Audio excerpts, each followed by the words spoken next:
Welcome back to the Daily Dean. So this is a talk about philosophy with an overlay on Attack on Titan. If you haven't watched Attack on Titan, the anime, it doesn't really matter. It's just to talk about philosophy and that fodder and stuff and whatever.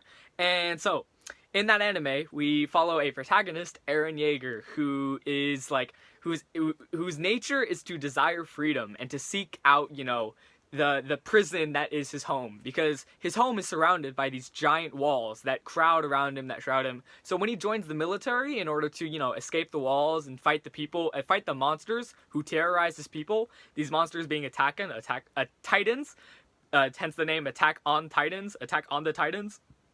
You find that this anime is really a lot about freedom, and there's that emphasis on being free. Can Eren, our protagonist, truly be free if he finally kills, all the Titans, or if he escapes the walls, or if he joins the military and all that stuff.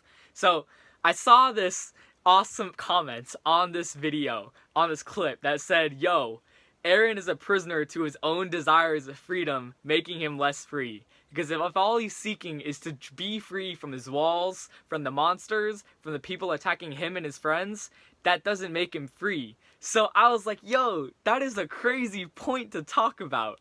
And so, interestingly, going to expand on that delves into something called Taoism. It's more fodder to think about that if you find interesting as I explain it. You should totally check out some stuff from Alan Watts. You can look him up on YouTube or read about him and, his talks on Taoism, Alan Watts Taoism, and find out. So in this whole school of thought, you have this idea of acting without intent, and also related to Hinduism and Buddhism.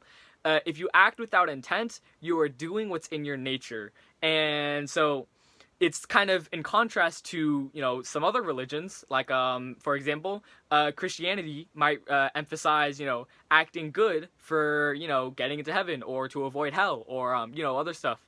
And other things like preaching those morals to, do unto others as you want to be done unto you. But Taoism says if you act like that, once again, this is more school of thought. You don't have to actually believe this, and you just have to hear it. So you can just listen instead of believing it yourself.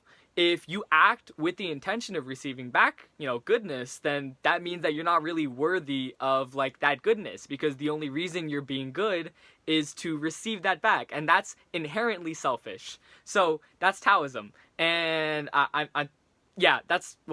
that's a connecting, that's an overarching thing between, I don't want to mix up these isms. So instead of saying that's Taoism, that's an overarching idea between Taoism, Buddhism, and Hinduism. So that's that. So I won't say that's Taoism, because that's really an overarching idea between the three.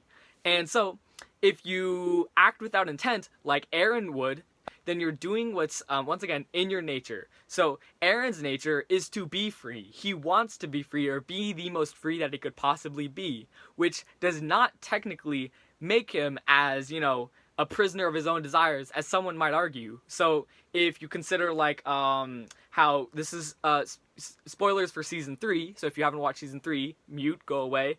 And we find out that he is in possession of the Attack Titan, which always seeks out freedom. And so you could argue in that sense that maybe Eren is not a prisoner to his own desires for freedom, but he's a prisoner to the Attack Titan, which might emphasize his nature unnaturally, right? If his nature is to be free or to seek freedom, then the Attack Titan pushing that and emphasizing that makes him someone different from who he was naturally going to be. Because imagine he never inherited the Attack Titan, right? And suddenly he was just this, kid whose dad and mom, other stuff, his mom died and stuff. But if he didn't, and if the Attack Titan wasn't influencing him like that, then you could argue that Eren would be more free without the Attack Titan, or without the without joining the military, or without joining the scouts, or without escaping the walls, or fighting the Titans, or fighting whatever in the Marley and stuff. So interesting stuff to think about there. So that's pretty much all I have to say, and I hope you have a wonderful week. So bye.